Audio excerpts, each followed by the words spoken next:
Imagina que você e mais 4 amigos estão descendo a serra pra curtir o bloquinho de carnaval. Tudo parece bem, até que um corvo danado bate no para-brisa e magicamente faz o carro parar de funcionar. Como se o dia não pudesse piorar, vocês se veem numa estrada no meio do nada, sem sinal de celular e com uma baita vontade de cometer burrice atrás de burrice, já que você e seus amigos resolvem adentrar um milharal só pra se verem perseguidos por vários espantalhos demoníacos. O que você faria nessa situação? Essa é a história de Espantalho, filme lançado em 2011, sendo que a primeira coisa que eu com certeza faria seria me inscrever nesse canal, justamente para aprender as melhores dicas para sobreviver a ataques de burrice coletivos. Além disso, desce a porrada nesse like para ajudar o tio aqui. Sem mais delongas, bora pro vídeo. Não esquece de dar o like e seguir o canal. O filme se inicia numa estrada, quando conhecemos 5 amigos bestas curtindo o final de semana. Os nomes deles são Chris, que tá dirigindo o carro, um cara que não cala a boca, cujo nome é Johnny, a gente também tem um nerd chamado Scott e os pombinhos apaixonados Natalie e Brian. Tudo tá indo a mil maravilhas, quando de repente um corvo com miopia bate no para-brisa do carro, o que faz Chris perder o controle da direção e bater no milharal. Convenientemente, todos desmaiam, e ao acordar do sono de princesa, eles percebem que Johnny sumiu. Sumiu! Os abestados então deduzem que ele voltou pela estrada e foi pedir ajuda no posto de gasolina onde eles tinham abastecido horas antes. Além disso, os Tolo Maravilha aí percebe que não tem sinal de celular naquele local, sendo que agora é impossível chamar um guincho. O que a expressão que melhor define a situação deles é bunda molice, já que eles pelo menos poderiam tentar empurrar o carro de volta para a estrada. O veículo tá atolado em 5 centímetros de mato, sendo que Chris, Brian e Scott poderiam ter pedido para Natalie ir controlando o volante e colocando o pé no acelerador para ver se o carro pegava na força da persistência. Às vezes o problema é só um mau contato na parte elétrica do motor, mas não, eles preferem ficar lá chorando as pitangas. Outra coisa que os abestados aí poderiam ter tentado era ter ligado pra porcaria da linha de emergência. Pra quem não sabe, em uma chamada normal, o celular usa o chip para se conectar à rede da operadora e depois fazer a chamada pro número desejado. Já no caso de uma chamada de emergência, a situação é diferente, porque o celular não precisa se conectar à rede da operadora e em vez disso usa um canal de rádio especial. Sendo assim, eles poderiam ter acionado a polícia ou os bombeiros mais perto deles, mas não, porque Brian vê um buraco entre a estrada e o milharal e simplesmente deduz que Johnny na verdade entrou ali pra pedir ajuda. Como é que é?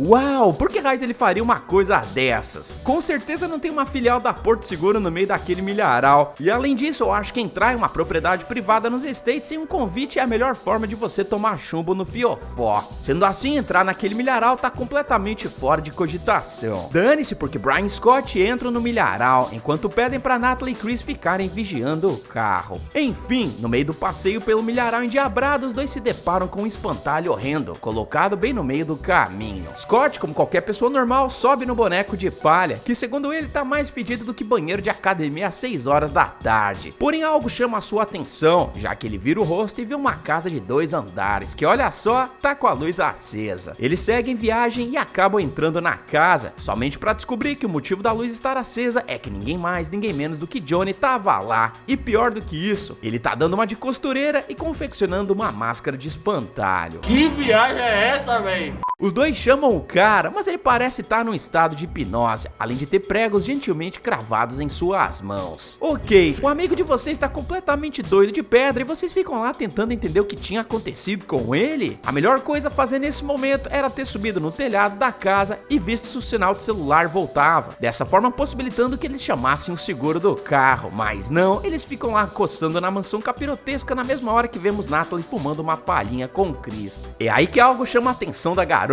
já que ela vê um emo olhando pra ela do milharal. Ao chegar mais perto, o cara desaparece, sendo que algo bem mais sinistro aparece por lá, um espantalho que, olha só, tem dente. A menina surta e chama a Chris, que é debochado, e diz que é impossível que aquele espantalho tivesse sido uma pessoa de verdade no passado. O que me deixa embasbacado é que o FDP aí nem se dá o trabalho de olhar a boca do espantalho pra ver se Natalie tava de caô ou não. Se ele tivesse dado uma conferida de leve, teria percebido que alguém bem surtado da cabeça tava fazendo aquilo com as pessoas que entravam naquele milharal. Dane-se, porque Natalie resolve entrar no local para ajudar o seu namorado, porém ela para no meio do caminho, já que ela vê um carro bem antigo estacionado no meio do milharal e ainda por cima com o corvo triturado no para-brisa, exatamente a mesma coisa que aconteceu com aqueles jovens. Olha só, Natalie já tinha visto alguém medonho encarando do outro lado do milharal. Além disso, esse carro tá com o mesmo BO que levou eles para aquele local, portanto ela no mínimo deveria ter dado meia volta e retornado para a estrada. Como é dito no filme, o carro dele estava a mais ou menos 60 km de distância do posto onde eles tinham abastecido, ou seja, se todo mundo caminhasse por umas 4 horas, eles com certeza chegariam no local, bem a tempo de comer uma pizza na loja de conveniência. Dane-se, porque a beldade vai entrando cada vez mais fundo no milharal, até que algo a puxa. Ela dá um ataque de pelanca e desperta a atenção do namorado, que corre pro mato com o objetivo de ajudá-la. Infelizmente, Chris também entra no milharal e acaba trombando no amigo. Os dois então seguem os barulhos no meio do mato e encontram Natalie amarrada de ponta cabeça. Olha, pelo lado bom, pelo menos ela já partiu dessa e não vai ter que aguentar a burrice aguda desses caras. O Chris se desespera e corre pra casa, enquanto o Brian tem que carregar o presunto da mulher sozinho. Não demora muito pra ele ser atacado por um espantalho, e é aí que ele percebe que não vai conseguir levar a Natalie pra casa de campo, o que o faz deixar a Mocreia lá e correr pra se salvar em seguida. O cara finalmente consegue passar do milharal e volta pra casa de campo, bem a tempo de Scott perguntar o que há de errado, o que não demora muito pra ele descobrir. É aí que o trio percebe que enquanto eles estiverem na casa, estarão a salvos do alcance dos espantalhos, já que eles não podem sair do milharal. É aí que eles bolam um jeito de sair de lá, sendo que Scott vai até um depósito, onde ele subitamente tem uma visão do passado. Nela ele vê a família dona da fazenda, sendo que o patriarca tem 2 filhos, Alex, o seu favorito, e o mesmo emo que Natalie e Chris tinham visto na estrada, que se chama Corey. Como o cara é mais maltratado do que mosca em cima do churrasco, o cara começa a ficar irritadinho com o tratamento VIP que o irmão recebe. Esquece isso por um momento, porque Scott acorda da visão e fica perplexo por um momento. Enquanto isso, Natalie, versão The Walking Dead, entra na casa, aparentemente possuída por um espírito, da mesma forma que Johnny tinha sido. Ela entra na sala de costura, bem na hora que Chris está bisbilhotando o local, e acaba sendo trancado com a catiça por lá. O cara se desespera e pede ajuda dos brothers. O problema é que a porta do cômodo magicamente se tranca e os caras não conseguem tirá-lo de lá. Socorro!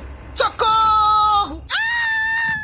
É aí que o Chris tenta escapar pela janela, enquanto Natalie costura a máscara de espantalho. Porém, a mulher endiabrada subitamente para de trabalhar e encara o ramelão, ao mesmo tempo que a janela se fecha nas lindas mãozinhas dele. Felizmente, o cara cai pro lado certo da casa e é acudido por Scott. Como o Chris já tá de saco cheio da situação, ele propõe que eles fujam de lá, dirigindo o carro velho do celeiro que ainda tá funcionando. Porém, o nerd diz que tá fechado com o Brian e não vai abandonar o amigo. Agora eu sei que vocês estão se perguntando, mas abandonar por quê? Brian por acaso tá ferido? Na verdade não, porém o cara por algum motivo acha que Natalie ainda tá viva e fala que não vai embora sem ela. Cara, você viu a menina finalizada de ponta cabeça e ainda por cima carregou o presunto da danada pelo milharal. Não bastando isso, a mulher possuída entrou na casa, gentilmente se emperiquetou com pregos nas mãozinhas e decidiu brincar de costureira. Se tudo isso não é motivo suficiente pra picar a mula e largar a tinhosa nesse local, eu realmente não sei o que é. É verdade.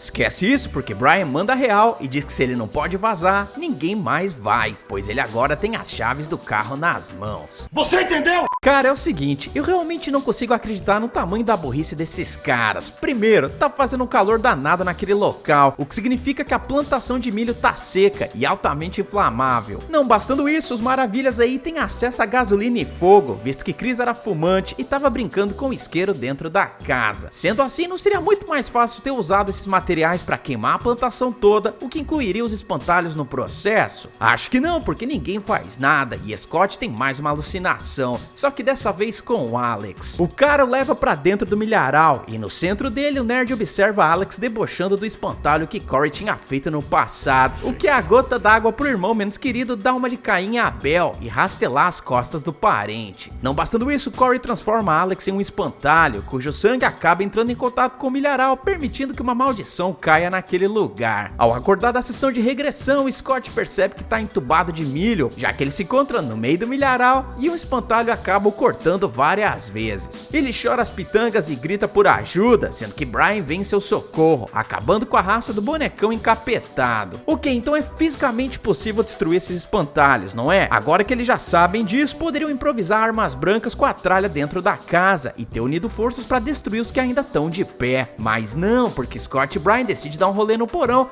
e acabam encontrando os restos mortais de Corey, que por acaso estava segurando uma espingarda, indicando que o Emo se auto-finalizou. Do nada, Scott tem outra visão, onde o Emo pira o cabeção e diz que Alex não deixava sair da casa depois de ele ter finalizado seu próprio irmão. Enquanto isso, do lado de fora, Chris faz uma ligação direta na picape e dirige pelo milharal. Como o cara é um pamonha de mão cheia, ele acaba sendo atacado por um espantalho e bate na estrutura de madeira do campo. Pra piorar a parada, ele é atacado por mais um dos bonecões e finalmente percebe que os bonecos do mal não agem ao mesmo tempo, já que o espírito de Alex só pode possuir um corpo por vez. Quando um deles entra no carro, Chris puxa a máscara do danado, o que por algum motivo desativa o espírito. Mesmo assim, ele é atacado por outro catiço e só não vira marmita porque Brian o salva ao usar a espingarda de Corey. Brian diz pro Chris correr, porém antes de fazer o mesmo, ele acaba vendo Natalie fazendo cos pobre de espantalho e pede para que a mulher volte ao normal, o que eu tenho certeza que não vai acontecer. Nessa hora, Brian deveria ter sido um pouco mais inteligente e ter finalizado a namorada pro bem dela e dele também, mas não, ele decide abaixar a guarda e é finalizado pela garota. Voltando pra Chris, ele muito bem poderia ter corrido pra estrada, já que ele tava bem no meio do caminho entre o local e a casa, mas adivinha pra onde ele vai? Isso mesmo, ele retorna pra propriedade do campo. Ai, que burro, dá 0 pra ele. Lá ele se encontra com Scott, que finalmente usa o cérebro e deduz que Alex é o espírito que assombra o milharal e que o único momento que é seguro voltar para a estrada é quando Alex estiver possuindo o corpo de uma nova vítima e estiver ocupado costurando a porcaria da máscara de espantalho. Derrotar esse filme agora que eles têm essas informações é a coisa mais fácil do mundo, porque tudo que os dois precisam fazer é esperar Brian entrar na casa para atravessar o milharal depois. Como o tempo de costura é realmente longo, eles com certeza não teriam problema nenhum para chegar na estrada, não é verdade? Eu acho que não, porque os dois chegam à conclusão que não podem deixar o milharal continuar atraindo as pessoas da estrada e assim decidem queimar o mato todo. Cara, peraí, não seria muito mais fácil eles saírem daquele local primeiro e uma vez que tivessem segurança, acenderem o isqueiro pra colocar fogo no mato todo? Eu acho que não, porque se liga na burrice coletiva, os caras veem Brian subindo as escadas e então do nada vão até os carros parados no meio da plantação pra tirar a gasolina deles. Não bastando isso, eles derramam combustível pelo mato todo, enquanto o Brian tá de boa costurando, o que pra mim não faz sentido nenhum, era só ter atravessado a porcaria do mato e ir embora. Eu não estou suportando mais. Dane-se, porque Brian termina o serviço e sai correndo pra brincar de pega-pega com os dois sobreviventes, que decidem fazer o quê? Se separar. Não dá outra e eles são facilmente capturados. Chris é amarrado de ponta cabeça e Scott já tá todo lascado das arranhadas recebidas horas antes. Porém, Chris resolve cair atirando, ou nesse caso agarrando mesmo, porque ele prende o espantalho de Alex com uma chave de braço e ainda por cima dá uma cheiradinha nos tomates perfumados do defunto, permitindo assim que Scott pegue o rastelo e acerte Alex endiabrado uma vez mais. O cara corre enquanto Chris é finalizado, porém o espantalho vem no pinote e quase captura o nerd, que milagrosamente chega na estrada. Como ele perdeu muita groselha, o cara não consegue correr e vai se arrastando até o asfalto, bem na hora que um casal aleatório chega pra prestar socorro. O problema é que o espantalho de Alex também se arrasta até a estrada e olha pra Scott, debochando dele antes de se fingir de morto. Conforme o casal se aproxima, Scott tenta avisar que o espantalho vai dar o bote, mas a gente fica sem saber o que aconteceu, porque esse filme acaba assim, sem pé nem cabeça. Ei, porcaria, hein? Espantalho foi macetado pelo público, porém teve boas avaliações da crítica, que disseram que o filme tem uma premissa legal e bons elementos de terror. Cara, eu até concordo que a trama é intrigante até certo ponto, porém os personagens são tão qualquer coisa que não me despertou nenhum tipo de empatia por eles. Além disso, os caras são muito burros, e não é só porque esse filme é de terror que eu vou engolir o plano genial deles pra fugir do labirinto no final do filme. Outra coisa que eu não entendo é essa parada das visões, já que nada explica o motivo de Scott ver o passado daquele local. Por Por outro lado, o filme apresenta uma estética bem interessante, tanto referente ao ambiente onde a história se passa, quanto ao visual dos vilões lazarentos. Mesmo assim, Espantalho não é grande coisa, sendo assim a minha nota para esse filme é um 5,5. Nas bilheterias o longa teve estreia limitada e faturou apenas 382 mil dólares, sendo que o orçamento é desconhecido. Pessoal, se vocês quiserem que eu traga mais filmes de Espantalho no futuro, deixa aí nos comentários o nome do filme que eu vou tentar dar uma olhada. Não esquece de tacar a espiga de milho no like e de se inscrever no canal.